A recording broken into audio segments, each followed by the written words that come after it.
GeM का use her घर में किया जाता है, पर क्या कभी आपने इसका यूज किचन सिंक में किया है? नहीं? तो चलिए आज करके हम बताते हैं आपको। हार्पी का एक अलग सा यूज हम करके देखेंगे, जिससे आपकी क्लीनिंग का जो काम है वो आसान हो जाएगा। बिस्किट बच जाने पर आप क्या करते हैं, कहाँ रखते हैं और कैसे इसे बचाते हैं, देख लेते हैं आज के बहुत ही कमाल के टिप्स जो आपकी लाइफ को आसान करेंगे। सबसे अच्छी बात यह है, इन टिप्स को देखते हुए आपका 1 रुपया भी खर्च नहीं होगा। पहला यूजफुल टिप मेरा खड़े मूंग से जुड़ा हुआ है। ये जो खड़ा मूंग होता है ना, इसे गर्मी में स्प्राउट करना या अंकुरित करना आसान काम नहीं होता है। विंटर सीजन में ये काम आसान होता है। ऐसे ही काबुली चने या फिर जो काले चने होते हैं उसके लिए भी ये टिप काम करेगी। तो मेरे पास फिलहाल में यहाँ काबुली चने हैं, आपके पास काले चने हो तो उसके ऊपर ये ट्रिक को यूज़ कीजिएगा। मेरे पास यहाँ पे खड़ा मूंग और काबुली चना है। अब दोनों को ही मुझे अंकुरित करना है, तो लगभग 4 घंटे पहले मैंने इन्हें पानी में भिगा दिया था, जिससे ये थोड़े से फूल गए हैं। इसके बाद में हमने लेना है कॉटन का कपड़ा। ध्यान दीजिएगा, ये टिप मैं आपको गर्मी के लिए बता रही हूँ, ना कि विंटर सीजन और रेनी सीजन के लिए बता रही हूँ। विंटर सीजन और रेनी सीजन में ये बहुत आसानी से और जल्दी से अंकुरित हो जाते हैं। नॉर्मल सिर्फ आप कपड़े में बांध दीजिए, जल्दी से अंकुरित हो जाते हैं। गर्मी में ऐसा नहीं होता है, गर्मी में जस्ट उल्टा होता है। अगर आप इसे कपड़े में इस तरीके से बांध के रखते भी हैं तब भी ये अंकुरित नहीं होते हैं। कारण होता है क्योंकि गर्मी इतनी ज़्यादा होती है कि ये जो कपड़ा होता है ना, ये बहुत जल्दी सूख जाता है। अगर आप इसी तरीके से टांग कर छोड़ देंगे और सोचेंगे हम 6-7 घंटे बाद आए और ये अंकुरित हमें मिले, तो बिल्कुल नहीं मिलेंगे। ये सूखे हुए ही मिलेंगे आपको, क्योंकि कपड़ा बहुत जल्दी सूख जाता है। तो देखिए, आप भी इसी तरीके से अगर अंकुरित करना चाहते हैं तो कॉटन का कपड़ा लेना है, पर एक ट्रिक को और आपने अपनाना है। कपड़े में आपने अनाज को पहले इस तरीके से बांध लेना है, रबड़ या धागे की मदद से टाई कर लेना है। इसके बाद में कंटेनर में आपने रखना है, कभी भी इसे टांग के नहीं रखना है। अगर गर्मी के सीजन में आप इसे अंकुरित करना चाहते हैं तब कंटेनर में रखने के बाद में इसे ढकना नहीं है। अगर आप इसे ढक देते हैं तो ये गर्मी की वजह से बदबू देने लग जाएंगे। इसमें से एक ऐसी स्मेल आने लग जाएगी जैसे लगेगा आपको कि ये सड़ चुके हैं। बिल्कुल कप इतना पानी डालना है कि हल्का सा बस गीले रहे, बहुत ज़्यादा पानी भी मत डाल दीजिएगा, नहीं तो भी ये ख़राब हो जाते हैं। बस थोड़ा सा पानी डाल के खुला छोड़िएगा इन्हें। आप देखेंगे अगले 6 से 7 घंटे बाद में ये जो अनाज है अच्छे से अंकुरित हो जाएगा। यहाँ पर हम आपको मूंग दिखा रहे हैं। चने खत्म हो चुके थे, वो पहले ही यूज़ किए जा चुके थे, पर वो भी बढ़िया से अंकुरित हो गए थे। जितना पानी है एक्स्ट्रा वो हमें स्टैंड कर देना है। अब मैं आपको एक कपड़ा खोल के दिखा रही हूँ। मैंने बहुत से लोगों को देखा है और जिन्हें मैं जानती हूँ, वो लोग ना मार्केट से इस तरीके से अंकुरित अनाज लेकर आते हैं। ये अनाज महंगा भी मिलता है, हेल्दी तो होता ही है, पर ये मार्केट में काफ़ी ज़्यादा महंगा होता है। पर घर में आप फ्री में इस तरीके से अंकुरित कर सकते हैं, छोटे से स्टेप अपनाकर। अगला यूजफुल हैक मेरा बिस्किट से जुड़ा हुआ है। कोई सा भी सीजन हो, ये जो बिस्किट होती है ना, इसे अगर थोड़ा सा खोलें, थोड़ा सा ही खाने में यूज़ आता है, उसके बाद बच जाती है। कोशिश कीजिएगा इसके पैकेट में से आपने नहीं निकालना है, रबड़ बांध देना है। हर बार कंटेनर खाली नहीं होता है, बहुत बार तो कंटेनर बचते भी नहीं है क्योंकि सारे के सारे यूज़ में आ जाते हैं। तब इस तरीके से अच्छे से पैक करने के बाद एक टाइम के लिए आप फ्रिज में रख सकते हैं। इससे ये कुरकुरे बने रहते हैं, खराब नहीं होते, ना ही इसमें मॉइस्चर आता है। बस इसका कवर मत हटाइएगा, जितना हो सके उतना आप कवर कर दीजिएगा। मैंने इस ट्रिक को अपना के देखा है, बिस्किट में कोई फर्क नहीं पड़ता है और ये वैसे ही क्रंची रहती है। अगला यूजफुल हैक मेरा कॉइन से जुड़ा हुआ है। ये जो 5 रुपए के कॉइन होते हैं ना, ये पीतल के होते हैं। अब ये जो कॉइन होते हैं, जितने लोगों के हाथ जाते हैं उतने लोगों के हाथों में गंदगी भी होती है, सफाई भी नहीं होती है। बहुत बारी फेरी वालों के पास रहते हैं तो इस तरीके से काले हो जाते हैं। अब देखिए, इस तरीके के जब कॉइन होते हैं तो ये हमसे वापस रिटर्न नहीं लिए जाते हैं। जैसे तैसे फेरी वाले हमें पकड़ा देते हैं, जल्दीबाजी में हम भी नहीं चेक करते हैं। और ये ना इस तरीके से गंदे होते हैं कि मैंने जब इस कॉइन को देना चाहा तो मुझसे ये कॉइन लिया नहीं गया। कहा गया कि इतना ज़्यादा काला है कि पहचान में ही नहीं आ रहा है कि ये कॉइन भी है या एक नकली सिक्का है। तो मैंने कहा चलिए ठीक है। उन्होंने कहा आप किसी को भी दीजिएगा, ये नहीं लिया जाएगा। तो आपके पास भी इस तरह के कॉइन है जो कि 5 रुपए के हैं और गंदे हो चुके हैं, तो इसके लिए ये ट्रिक है। मैंने एक खाली कंटेनर लिया है यहाँ पर, इस पर मैं थोड़ा सा हार्पिक डाल देती हूँ और इसमें जो ये काले वाले कॉइन हैं जो कि जो पीतल के हैं, सिर्फ 5 रुपए वाले कॉइन के लिए बात कर रही हूँ मैं। यहाँ 10 रुपए वाले कॉइन मत यूज़ कीजिएगा, उसमें थोड़ा सा स्टील भी यूज़ होता है तो वो ख़राब हो जाएगा। मैं सिर्फ 5 रुपए वाले कॉइन के बारे में बता रही हूँ आपको। वो इसके अंदर आप डाल दीजिए, कुछ ही सेकेंड्स लगेंगे, मुझे 1 मिनट से भी कम का टाइम लगा। इसके अंदर डाल के बस छोड़ देना है और ये कॉइन है ना इस तरीके से चमक जाएगा।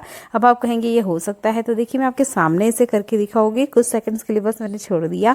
नॉर्मल एक कपड़ा लीजिए आप और इसे वाइप कर दीजिए। आप देखेंगे ये बिल्कुल नए जैसा चमक जाएगा, जैसे कि मार्केट से होकर आते हैं। अगर इस तरह के कॉइन आपके पास भी काफ़ी सारे रखे हैं जो कि यूज़ में नहीं आ रहे हैं या दुकान वाले फेरी वाले नहीं लेते हैं, तो आप इस हार्पिक वाले ट्रिक को यूज़ कर सकते हैं। जैसे मैंने उसे उठाया, आधे से ज़्यादा क्लीन हो चुका था, बस हल्का सा इस तरीके से इसे थोड़ा सा मलना ही था और ये अच्छे से बढ़िया से क्लीन हो चुका है। चलिए दिखाती हूँ आखिरी में आपको इसका अच्छा सा रिजल्ट। चाहे तो आप बाद में एक नॉर्मल पानी से इससे क्लीन कर लीजिएगा, ये अच्छे से क्लीन हो जाते हैं और अच्छे से बढ़िया साफ भी हो जाते हैं। अब आराम से आप देख पा रहे होंगे ये 5 रुपए का ही कॉइन है जो कि अच्छे से बढ़िया क्लीन हो चुका है। अगर इस तरह के कॉइन्स हैं तो आप आराम से क्लीन कर सकते हैं। उम्मीद करती हूँ ये वाला हैक आपको पसंद आया होगा और इमरजेंसी में आपके ये काम आएगा। चलिए देख लेते हैं और आज के बहुत ही कमाल के टिप्स। गर्मी के मौसम में हम सबसे ज़्यादा पानी को स्टोर करके रखते हैं, क्योंकि गर्मी में हमें इसकी बहुत ज़्यादा ज़रूरत होती है। बहुत बार ऐसा होता है हम इसे कवर करना भूल जाते हैं, अगली बार देखते हैं तो इसमें छोटी छोटी सी ना इल्ली आ जाती है। वो इल्ली नहीं होती है, वो मच्छर होते हैं। मच्छर के छोटे छोटे बच्चे होते हैं जो इसके अंदर होते हैं। अब बार बार ये पनपते हैं, बार बार हम इतना पानी वेस्ट भी नहीं कर सकते, तो आप ले लीजिए कुकिंग ऑयल। कोई सा भी कुकिंग ऑयल जो भी आप खाने में यूज़ करते हैं उसका आपने यूज़ करना है। 4-5 ड्रॉप इसके अंदर डाल दीजिए। आप देखेंगे पानी के ऊपर एक तेल की परत आ जाएगी। इससे जो मच्छर के बच्चे हैं या जो मच्छर इसके ऊपर बैठते हैं वो नहीं पनपेंगे, क्योंकि उन्हें ऑक्सीजन नहीं मिलेगी। जब ऑक्सीजन नहीं मिलेगी तो वो अपने आप ही मर जाएंगे। तो उम्मीद करती हूँ ये वाला हैक आप ज़रूर अपनाएंगे। यहाँ पर कोई सा भी नहाने वाला साबुन ले सकते हैं। मैंने नंबर 1 लिया है। बस बच्चे के नहाने वाला साबुन मत लीजिएगा, क्योंकि वो बहुत ज़्यादा झाग बनाता है। इसे हमने कद्दूकस करना है। तो लगभग आधी कटोरी के आसपास मैंने यहाँ पर साबुन को कद्दूकस किया है। इस तरीके से कद्दूकस करने के बाद हमने इसमें कुछ चीज़ें ऐड करेंगे, तो इन क्वांटिटी को आप ध्यान से देखिएगा। ये ही मीठा सोडा या हम जिसे बेकिंग सोडा भी कहते हैं। यहाँ पर बेकिंग पाउडर नहीं लेना है, आपने बेकिंग सोडा लेना है। तो जितना भी आपने साबुन कद्दूकस किया है उसका 1/4 हिस्सा ही लेना है। आप चाहें तो यहाँ मेजरमेंट कप का यूज़ कर सकते हैं। मैं अंदाजे से आपको बता रही हूँ, आपने 1/4 हिस्सा ही यहाँ पर मीठा सोडा लेना है। इन सबको हमें ऐड करना है। एक चीज़ हमें और ऐड यहाँ पर करनी है, वो है हमारा ये वाइट वाला टूथपेस्ट। जो भी है आप वो ले सकते हैं। मेरे पास ये वाइट वाला कोलगेट है, मैं इसका यूज़ कर रही हूँ। तो जितना हमने मीठा सोडा लिया है उसके आधे हिस्से हमने यहाँ पर लेना है कोलगेट या कोई सा भी वाइट पेस्ट। अगर पाउडर वाला है तो बहुत अच्छी बात है। अब इन सबको हमें मिक्स करना है। आप चाहें तो चम्मच वगैरह से कर सकते हैं, पर चम्मच वगैरह से अच्छे से मिक्स नहीं होगा। हाथों का यूज़ कीजिएगा और अच्छे से हमने इसे मिक्स करते हुए छोटी छोटी यहाँ पर बॉल्स बना लेनी है। यहाँ पर 2 ही बॉल्स बनी है, आप चाहें तो और भी ज़्यादा बॉल्स बना सकते हैं। अब आप सोच रहे होंगे ये क्या सॉल्यूशन है, किस जगह ये हमारे काम आएगा। तो देखिए हमने इसमें ऐड किया है साबुन, सोडा, कोलगेट। ये तीनों ही चीज़ हर तरह की सरफेस की गंदगी को साफ करने के लिए काम करती है। तीनों चीज़ों को हमने ऐड किया है, तो ये हमारा एक बहुत अच्छा क्लीनिंग एजेंट बनके रेडी हो चुका है। अब हमें चाहिए एल्यूमिनियम फॉइल पेपर। आप चाहें तो यहाँ प्लास्टिक का भी यूज़ कर सकते हैं। अगर आपके पास एल्यूमिनियम फॉइल पेपर है तो इसका यूज़ कीजिएगा। अब यहाँ पर हमें छोटे छोटे बॉल्स बना के रेडी कर लेना है। ये बॉल्स हमारे एक क्लीनर की तरह काम करेंगे। आपके घर में अगर वेस्टर्न टॉयलेट है तो आप उसके फ्लश टैंक में इसे डाल दीजिएगा। मेरे पास इंडियन टॉयलेट है तो मैं वहाँ पर आपको डाल के नहीं बता सकती, पर ये एक बहुत ही कमाल की टिप थी जो कि मुझे आपको बताना बहुत ज़रूरी लगा, क्योंकि इस तरह की समस्याओं का सामना अक्सर हम महिलाएं करती हैं। क्योंकि डेली हम टॉयलेट को क्लीन करें, इससे घिन भी आती है और हमें ये काम ना हमेशा नहाने से पहले ही करना होता है। तो देखिए डेली अगर आप टॉयलेट क्लीन नहीं करना चाहते हैं या चाहते हैं कि हफ्ते में 2 या 3 बार ही हम क्लीन करें, और जब भी हम यूज़ करें टॉयलेट का तो वो हमेशा फ्रेश बना रहे, बार बार हमें क्लीन करने की दिक्कत ना हो, तो आप ये बॉल्स बना लीजिएगा। जितनी बार टॉयलेट यूज़ होगा उतनी बार फ्लश भी होता है, तो जितनी बार फ्लश होगा उतनी बार ये सॉल्यूशन काम करेगा और आपका टॉयलेट हमेशा क्लीन रहेगा। अगला यूजफुल हैक भी आपको बहुत ज़्यादा पसंद आने वाला है। यहाँ मैंने एक टूल लिया है, आप चाकू वगैरह या कील वगैरह का यूज़ कर सकते हैं। यहाँ मैंने इसको गर्म किया है और इसका यूज़ करेंगे हम किसान जेम के इस छोटे से कंटेनर पर। ये एक प्लास्टिक का कंटेनर आता है जो मात्र 20 रुपये में ही आता है। इसके अंदर किसान जेम होता है। ये जो टूल हमने गरम करा है इसके ऊपर ना हमने छोटे छोटे छेद करने हैं। ये बहुत ही काम आने वाली ट्रिक है जिसका मैं यूज़ आपको करके बताने वाली हूँ। तो जैसे मैं होल कर रही हूँ आप ऐसे भी कर सकते हैं या पास पास में भी छोटे छोटे छेद कर सकते हैं। अब इसका जो यूज़ मैं आपको बताऊँगी ना, इसे देखकर आप भी हैरान हो जाएंगे और आपकी बहुत सारी समस्याओं के हल होंगे। तो मैं यहाँ पर छोटे छोटे होल करके दिखा रही हूँ आपको, जिस तरीके से मैंने इनसाइड अंदर की तरफ आपको दिखाया है। पूरे इस किसान जेम के छोटे से कंटेनर के ऊपर हमने इन होल्स को करना है। लेके चलते हैं हम किचन सिंक की तरफ। किचन सिंक में मैंने इसे यूज़ किया है एक जाली की तरह। मेरे पास स्टील की जाली है, पर उसे जब मैंने क्लीन किया वो कहीं रखने में आ चुकी है, जो कि मुझे मिल नहीं रही है। या आपके पास किचन के सिंक में जाली नहीं है, तब भी ये ट्रिक बहुत ज़्यादा काम आएगी। तो मैंने इसे इसमें सेट करके देखा, ये अच्छे से फिट हो रही थी, तो मैंने इसके अंदर इसे लगा दिया है। बार बार मुझे इसका लॉक खोलना पड़ रहा था झाड़ू की मदद से। ये झाड़ू की जो सीख होती है ना, इसकी मदद से मैंने बार बार इसके लॉक को खोला है। पर ये जो कंटेनर है, इसमें मैंने इस तरीके से छोटे छोटे छेद कर लिए हैं, जो कि एक जाली की तरह काम कर रहे हैं। ये काफ़ी हार्ड प्लास्टिक होती है, जल्दी से ख़राब नहीं होती है, लगभग 15 दिन के आसपास आराम से चल जाएगी। इसके बाद में आप चाहें तो इसे चेंज कर सकते हैं या क्लीन करके फिर से यूज़ कर लीजिएगा। इसमें काफ़ी सारे फूड पार्टिकल रुक जाते हैं, जो कि किचन सिंक में लॉक नहीं लगने देते हैं। इस लहसुन को छिलना कोई भी पसंद नहीं करता है, क्योंकि जब भी हम इसे छिलने जाते हैं ये हमारे नाखून में काफ़ी ज़्यादा दर्द देता है। तो देखिए, आज मैं आपको लहसुन छिलने का सबसे आसान ट्रिक बता रही हूँ। तो आप कोई सा भी स्टील का बर्तन ले लीजिए जिसमें आपको लहसुन रखना है। अगर आप चाहते हैं या किलो भर लहसुन छिलना, तो भी यही ट्रिक काम करेगी। मुझे ज़्यादा नहीं छिलना है, लगभग 100 ग्राम के आसपास ही लहसुन छिलना है। तो मैंने इतनी लहसुन यहाँ पर कप में ले ली है। शायद ये थोड़ी कम भी हो सकती है, पर जितनी मुझे भी छिलना है उतना मैंने कप में ले लिया है। स्टील का बर्तन लीजिएगा कोई से अभी। फिर कुकर में आपने पानी डालना है, तो लगभग आधे लोटे इतना मैंने पानी डाला है। आपके पास स्टैंड है तो वो आप इस कुकर के अंदर रख सकते हो, नहीं भी है तो कोई दिक्कत नहीं है, आप डायरेक्ट कप को भी इसके अंदर रख सकते हैं। यहाँ पर हमने पानी का ही यूज़ किया है, आपने भी पानी का ही यूज़ करना है। आपने इसके बाद एक सीटी इसमें लगाना है। जितनी भी गर्माहट है वो सारी की सारी लहसुन को जाएगी, जितना भी स्टीम बनेगा वो सारा का सारा लहसुन को लगने वाला है। इससे लहसुन का जो छिलका है वो नरम हो जाता है और छिलने में बहुत ज़्यादा आसानी होती है। जैसे ही हमने गैस बंद किया, इसमें विसल्स आना स्टार्ट हो गई थी, क्योंकि पानी हमने लगभग आधा गिलास इतना ही यूज़ किया है। 1 मिनट से भी कम का टाइम लगता है। इसके बाद में नॉर्मल टेम्परेचर पे आ जाने दीजिएगा। मैंने थोड़ा सा हल्के से गर्म में ही इसे निकाल लिया था, क्योंकि मुझे जल्दी में ये काम करना था। तो इसके बाद में मैंने सारे के लहसुन चॉपिंग बोर्ड पे डाल दिया, और उसके बाद में मैं लहसुन छिल के आपको दिखा रही हूँ। यहाँ पे ना आपको चाकू चाहिए, ना ही कोई ढक्कन चाहिए, ना ही कुछ और चाहिए कि इसका छिलका छिलने में आपको किसी तरह की कोई दिक्कत हो। बस इस लहसुन के छिलके को पकड़िए और आप देखेंगे छिलके बहुत आसानी से निकल के बाहर आ जाते हैं। नॉर्मल तो हम क्या करते हैं, लहसुन को इस तरीके से पकड़ते हैं, इसके मुंह वाले हिस्से को दबाते हैं, फिर इसका छिलका बाहर आता है। पर जैसे ही आप इसे कुकर में रख के बाहर निकालते हैं, तो इसका छिलका इतना ज़्यादा नरम हो जाता है कि आप हल्का सा प्रेस भी करेंगे ना, तो इसका जितना भी मुलायम हिस्सा है, ये अंदर का लहसुन है, वो सारा का सारा बाहर आ जाता है। तो लहसुन छिलने का ये सबसे आसान ट्रिक है, इसे ज़रूर करके देखिएगा। अगर आपको भी लहसुन छिलना बिल्कुल पसंद नहीं है, या आपको ऐसा लगता है कि लहसुन छिलते छिलते नाखून में बहुत ज़्यादा दर्द हो जाता है, उम्मीद करती हूँ छोटा सा है कि आपको ज़रूर पसंद आया होगा। अगला यूज़फुल हैक मेरा प्याज से जुड़ा हुआ है।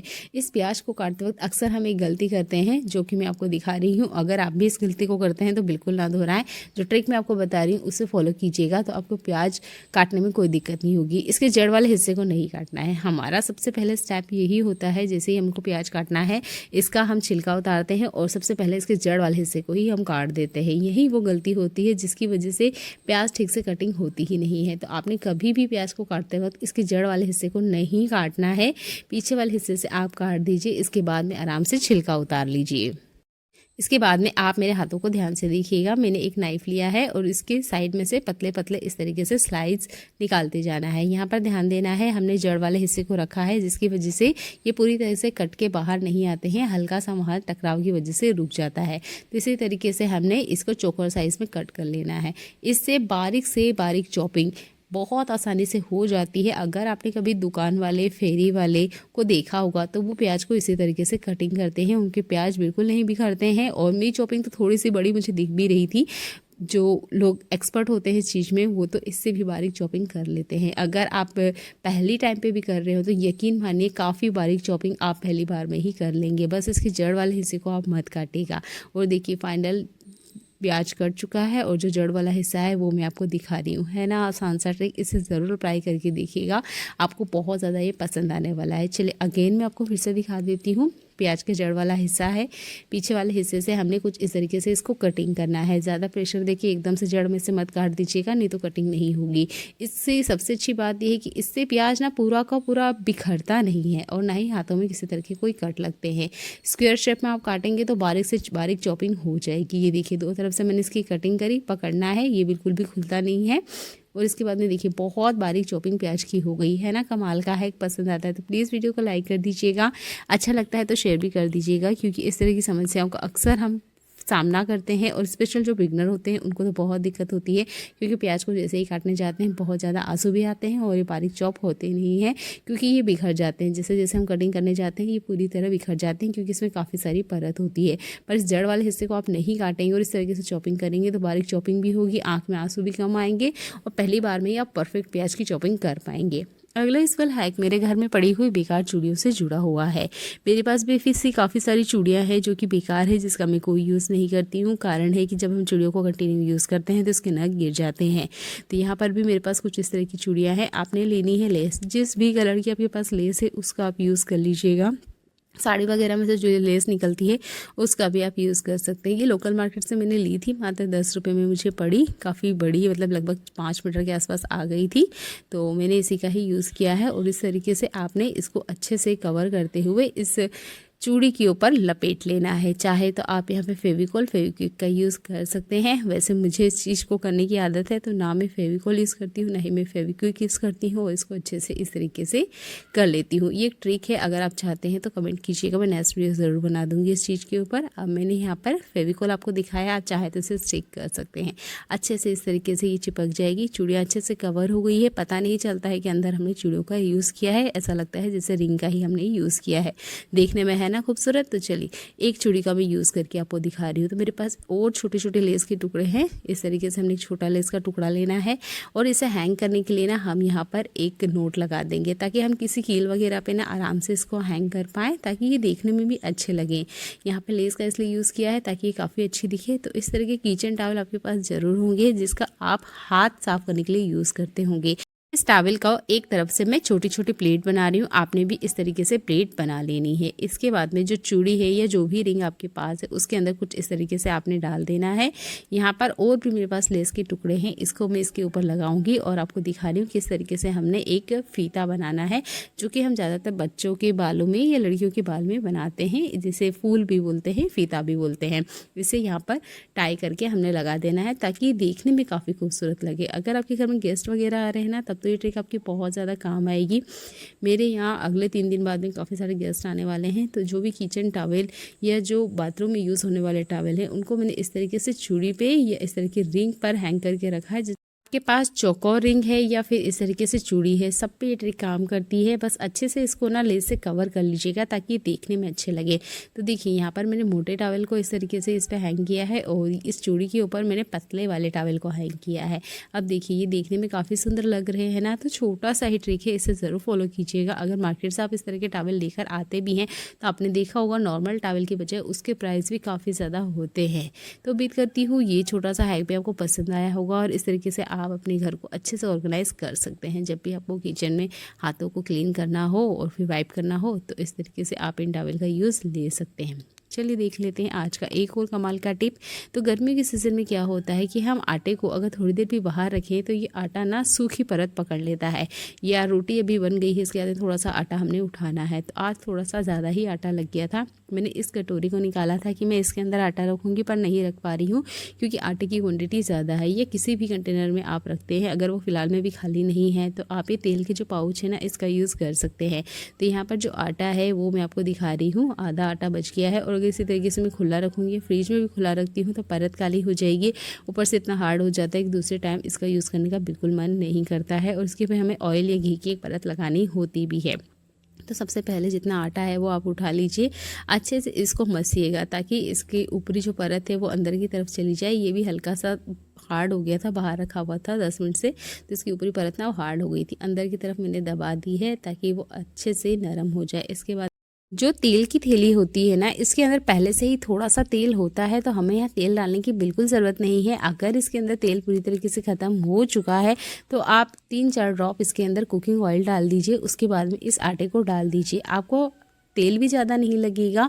और इसके बाद सबसे अच्छी बात है, इसके लिए आपको अलग से कोई कंटेनर यूज़ करने की ज़रूरत नहीं है। ये प्लास्टिक बैग काफ़ी ज़्यादा हार्ड होता है, तो इसके अंदर ऑयल की 2-4 बूंद डाल लीजिए। वैसे तो ये पॉली बैग मैंने अभी खाली करा है, तो इसके अंदर पहले से तेल था। अच्छा, आपने ये वाली ट्रिक ना ब्रेड के लिए करते हुए देखा होगा, पर आप ना इस तेल वाले पैकेट के ऊपर भी इस ट्रिक को यूज़ कर सकते हैं। अच्छे से ये फोल्ड हो जाती है। हमारे मसालादानी में ऐसे बहुत सारे मसाले होते हैं जो कि पीसे हुए होते हैं, कुछ मसाले होते हैं जो खड़े होते हैं, जैसे कि जीरा, राई, खड़ा मसाला, ये जो भी आप अपने खाने में यूज़ करते हैं। पैकेट वाले मसालों को खोला और हम इसके अंदर डायरेक्ट रिफिल कर सकते हैं, पर ये जो मसाले होते हैं खड़े होते हैं, अगर आप इसी तरीके से रिफिल करते हैं तो ये एक गलती हो सकती है। कोशिश कीजिएगा जो भी खड़ा मसाला आप लेकर आए हैं, जैसे राई है, जीरा है, सौंफ है, काली मिर्ची है, अजवाइन है, इसे आप स्टैंड करने के बाद में डालें। अगर आप डायरेक्ट इसी तरह से डालते हैं तो हो सकता है इसमें बारीक कंकड़ हो, धूल हो, मिट्टी हो। आपके पास इस तरह का स्टेनर हो तो आप इसे ले लीजिए, अगर ये नहीं है तो आप आटे वाली छलनी को भी ले सकते हैं। जब आप स्टैंड करेंगे तो आप देखेंगे बहुत बारीक रेत ना इन मसालों के अंदर होती है। ये जो खड़े मसाले होते हैं ना, ये डायरेक्ट खेतों में से ही आते हैं, इसे बहुत सारे लोग हाथ टच करते हैं, पैकेजिंग होती है तो हो सकता है इसमें रेत, धूल, मिट्टी, ये छोटे मोटे कंकर हो सकते हैं। जितना हो सके आप कोशिश कीजिएगा आपने इसे स्टेन करने के बाद ही मसालेदानी में डालना है। ये छोटा सा ट्रिक है, ज़रूर यूज़ करके देखिएगा।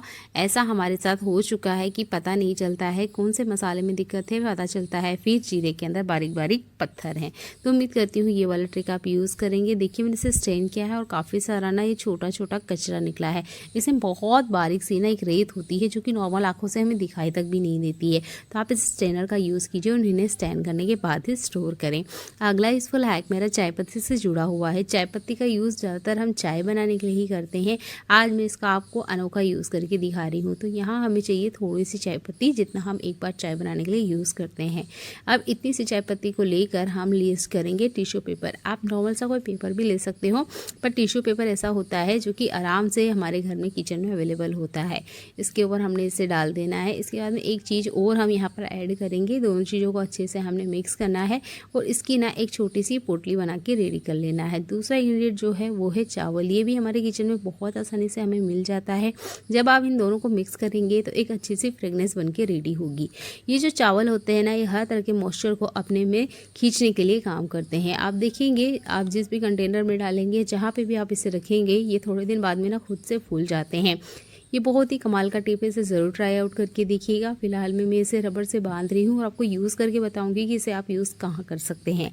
तो गर्मी का मौसम आते ही फ्रिज का हम सबसे ज़्यादा यूज़ करते हैं। गर्मी के मौसम में ही लाइट बहुत ज़्यादा जाती है। होता ऐसा है कि अगर 3-4 घंटे भी लाइट चली गई तो फ्रिज में जो भी लेफ्ट ओवर फूड रखा हुआ है वो ख़राब होना स्टार्ट हो जाता है, जिसकी वजह से फ्रिज में बैड स्मेल आने लग जाती है। इस बैड स्मेल को हम कैसे हटाएं, क्योंकि अगर हम फ्रिज को बंद करने जाते भी हैं फिर से स्टार्ट करेंगे तो वो लाइट को कंज्यूम करता है, जिससे हमारा लाइट बिल बढ़ता है। तो हम फ्रिज को तो बंद करने से रहे, क्योंकि और भी बहुत सारा फूड प्रोडक्ट हम इसमें रखे हुए होते हैं। तो आप इस पोटली को बना के रख दीजिएगा। ज़्यादा बैड स्मेल है तो 3-4 बना लीजिएगा।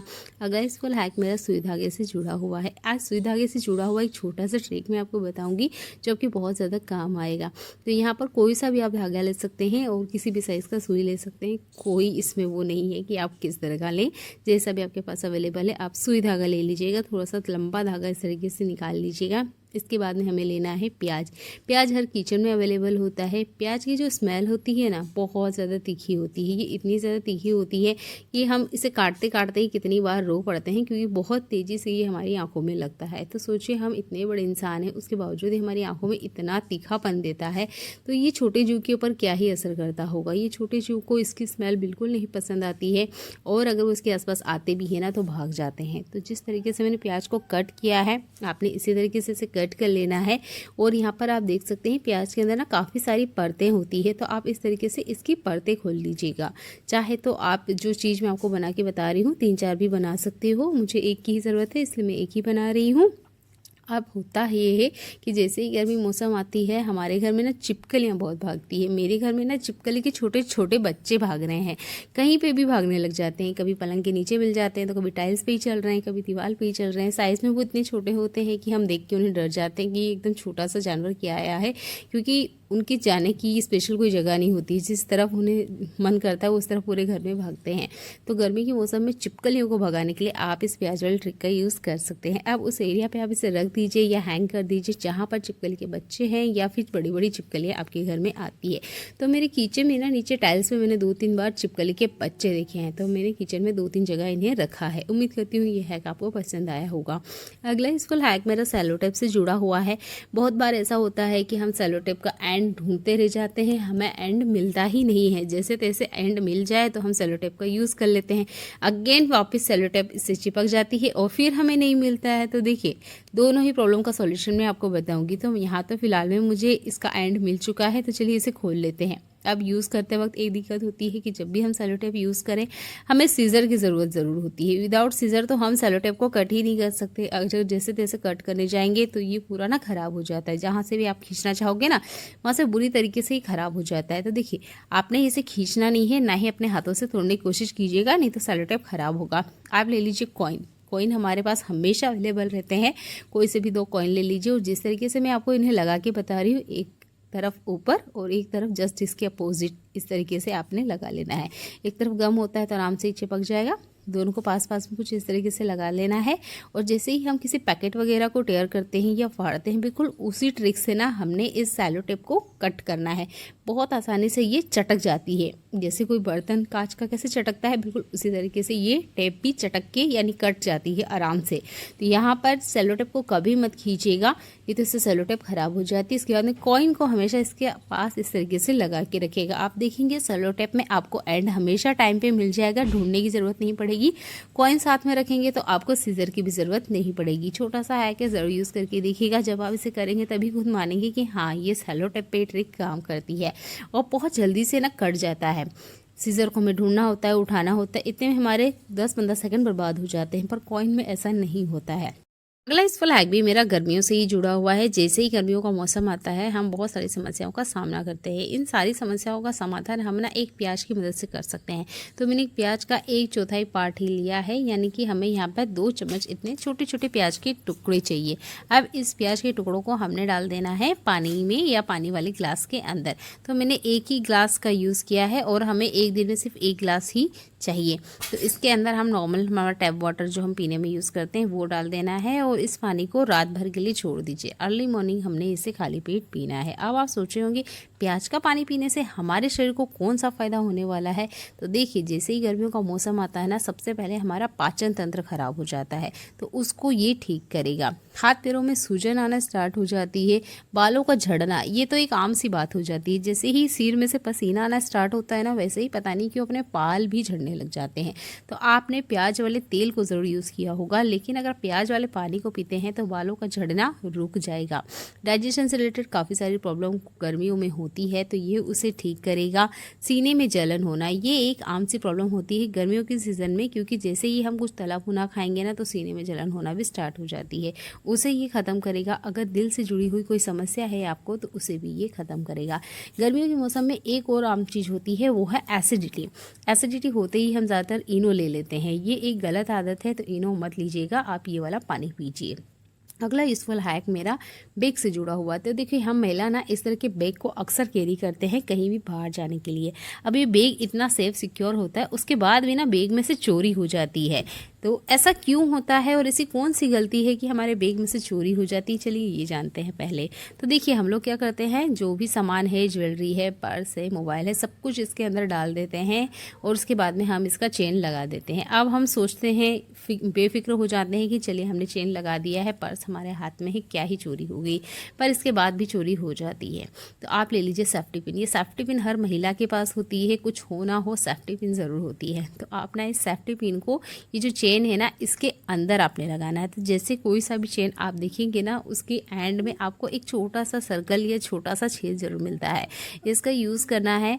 और ये जो हमारा बैग होता है ना, इसके साइड में ये जो लेस होती है, यहाँ पे भी कुछ एस साइज के हुक होते हैं, इसमें हमने लगा देना है।